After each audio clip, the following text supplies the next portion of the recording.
Imagine relying on a complex machine every single day, but you have absolutely no idea where its parts come from, who made them, or if any of them might suddenly fail, or even worse, turn against you.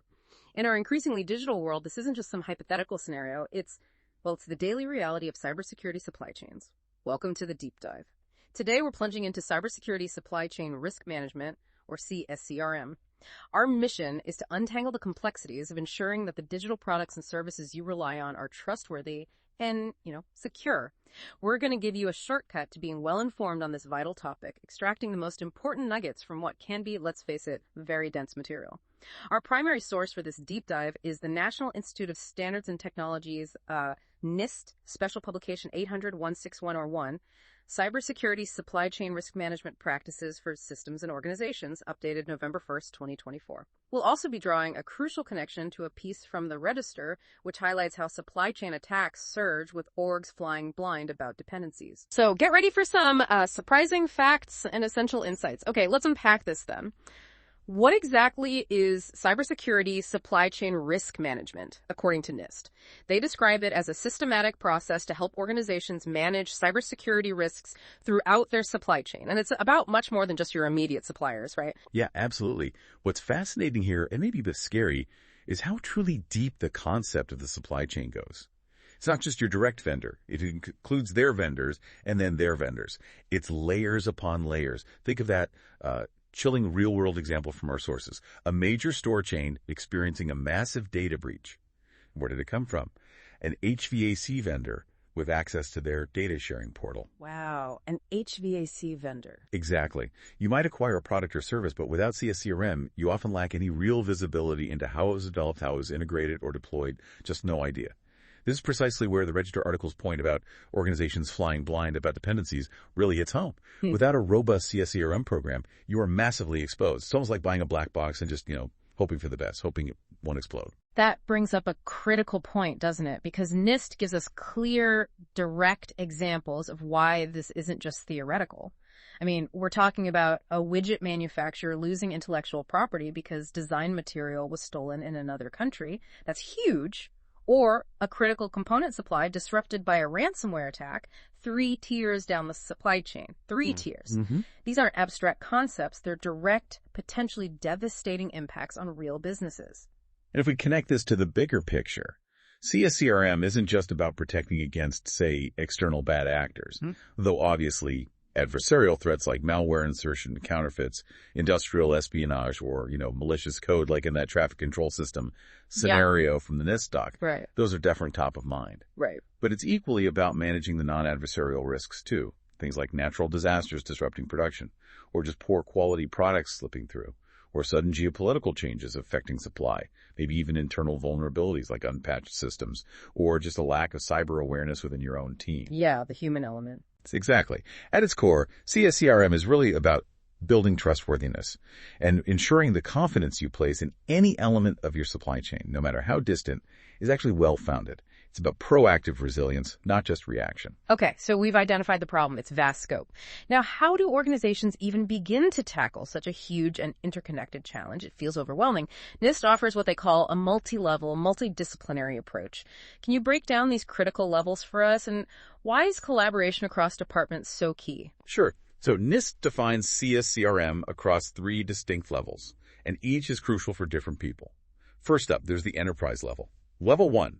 This is where your senior leaders and executives hang out, the CEO, CIO, CISO, Chief Risk Officer, Chief Legal Officer.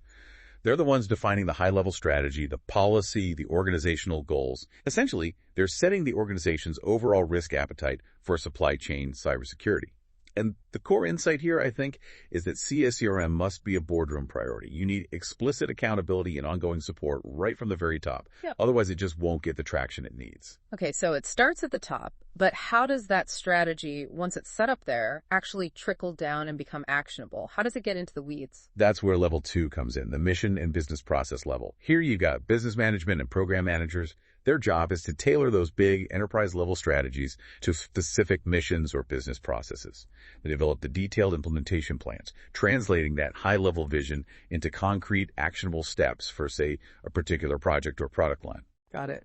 And finally, at level 3, you have the operational level. This is your day-to-day Personnel system owners, contracting officers, system engineers, these are the folks actually executing the C-SCRM activities as part of the system development lifecycle, the SDLC, from a system's initial design all the way through to its disposal. Right, the whole life cycle. The whole thing. Yeah. Now, your second question about multidisciplinary. This is vital because effective C-SCRM isn't just an IT problem, not by a long shot. It requires integrated perspectives from info security, procurement, enterprise risk management, engineering, software development, IT, legal, HR. The list goes on. Oh, okay. Without this kind of orchestrated approach, you simply cannot effectively identify your CSCRM priorities or develop solutions that actually cover all the bases.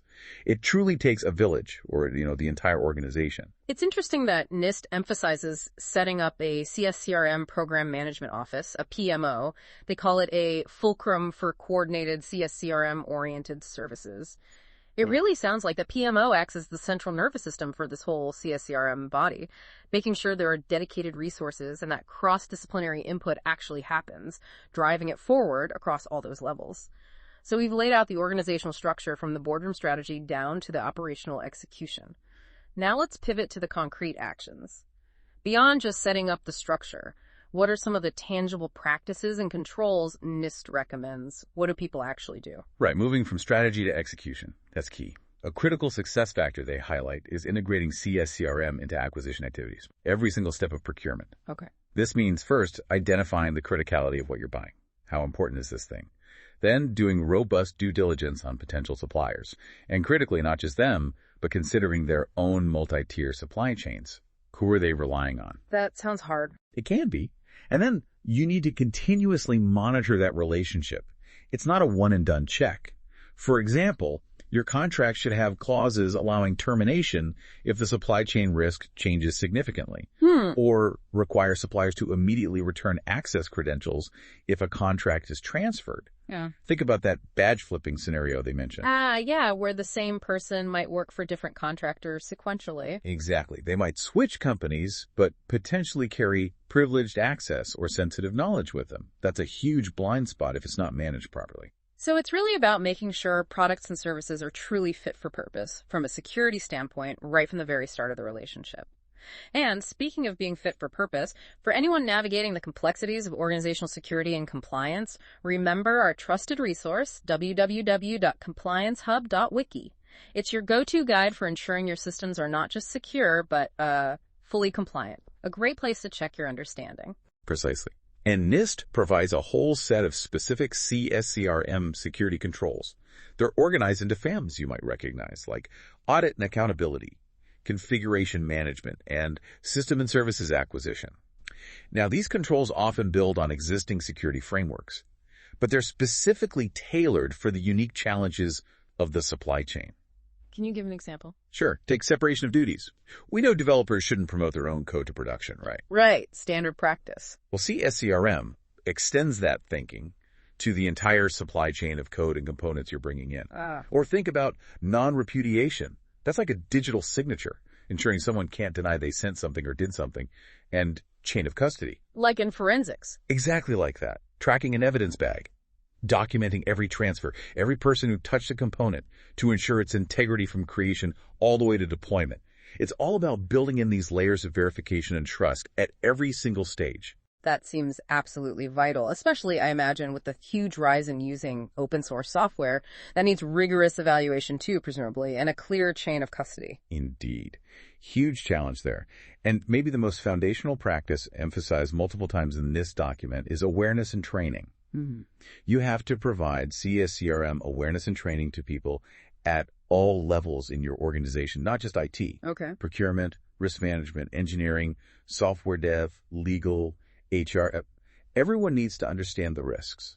And it actually extends beyond your own walls. Organizations should ideally work with their suppliers and even sub-tier contractors to ensure their people, the ones interacting with your supply chains, get appropriate CSCRM training too. That makes sense. This isn't just an IT problem, it's a whole organizational ecosystem problem. It needs collective understanding and vigilance. Okay, NIST also outlines a clear iterative risk management process for CSCRM. Frame, assess, respond, and monitor. A cycle.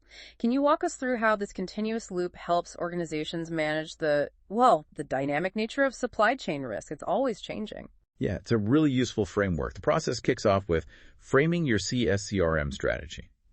This involves defining your basic assumptions about cybersecurity risks in the supply chain, understanding your constraints like policies, budgets, resource limits, and critically articulating your organizational risk appetite and tolerance. How much risk are you willing to accept? For instance, an organization might explicitly state they will accept no greater than a 10% probability of greater than $10 million in product line profit loss from a single supply chain event. That's specific. Yeah, getting that granular really helps. This framing sets the boundaries and priorities for everything else. Okay, so frame is about setting the stage, the boundaries. Then you move to assess the risks. This is where the real digging happens, I guess. Exactly. This is where you conduct criticality analysis, figuring out your most vital systems, components, data. What can you absolutely not afford to lose or have compromised? Then you perform threat analysis, understanding potential adversaries, their motives, their capabilities, followed by vulnerability analysis, finding the weaknesses both in your systems and your suppliers. And finally, impact analysis. What actually happens if a threat exploits one of those vulnerabilities? What's the damage? This assessment phase is often where that information asymmetry with suppliers becomes a huge challenge. Right, because you don't always know what they're doing internally. Precisely. Acquiring organizations frequently lack sufficient visibility into how technology is truly developed or how services are delivered deep within their vendors' ecosystems. It's a significant hurdle to get accurate assessments. And once you've hopefully identified and quantified those risks as best you can, you then respond. Correct. You evaluate different ways to handle the risk to meet your defined threshold. Maybe you accept it if the mitigation cost is way higher than the potential impact. Maybe you avoid it entirely, just don't use that supplier or component. Maybe you mitigate it with specific controls. Or maybe you share the risk through insurance or specific contractual agreements with the supplier. Okay, makes sense. Accept, avoid, mitigate, share. And finally, the crucial last step, which is also the first step of the next cycle, monitor. On an ongoing, continuous basis. This is not a one-time checkup. It's about verifying compliance with your controls, determining if your risk responses are actually effective over time, and importantly, identifying any changes that might alter your risk profile. This could be internal changes in your org, operational shifts by suppliers, product updates, new vulnerabilities discovered, or even big, unpredictable geopolitical shifts. Wow. It's an iterative process. It constantly feeds back into refining your C-SCRM strategy, ensuring it stays dynamic and effective in what is, let's be honest, a constantly evolving threat landscape. It sounds like a massive ongoing undertaking, no doubt about it. But NIST also highlights something important here. They say organizations with strong C-SCRM capabilities have a critical and foundational component of any enterprise's risk posture. It's not optional, really. They even identify these levels of foundational, sustaining, and enhancing practices. It sounds like a maturity model. Yeah. It's foundational is like getting the basics right, setting up that PMO, getting senior leadership buy-in. Sustaining is doing the detailed work, like robust due diligence. And enhancing pushes towards more sophisticated stuff, quantitative risk analysis, automation, really deep supplier partnerships. It really drives home the importance of dedicated funding for C-SCRM, doesn't it? Which NIST links directly to accountability for results. You need the resources to do this properly. What a deep dive into C-SCRM today. I feel like we've really unpacked a lot. We've certainly seen that managing cybersecurity risks throughout your supply chain is, well, it's not just an IT concern anymore, not by a long shot. It's a strategic imperative that really touches every single part of an organization.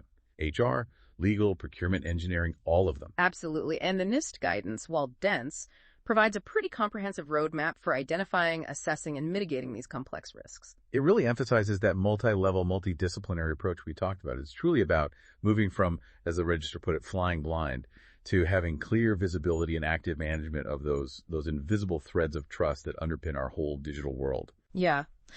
And it's clear from the sources that while there are definitely significant costs and trade-offs involved in doing C-SCRM properly, I mean, resource constraints are real, getting full supplier data is hard, the sheer complexity of managing multiple tiers is daunting. Big challenges. Despite all that, the need to secure supply chains is presented as an absolute imperative for both government and the private sector. It's framed not as a luxury, but as a basic necessity for continued operation and maintaining trust. So as you, our listeners, reflect on this deep dive, maybe consider this. What hidden dependencies might be lurking in your organization's supply chain right now? Things you haven't thought about. And how prepared are you, really, to find and fortify them before they potentially become a critical vulnerability? A sobering thought to end on. Stay curious, keep learning, and keep asking the crucial questions.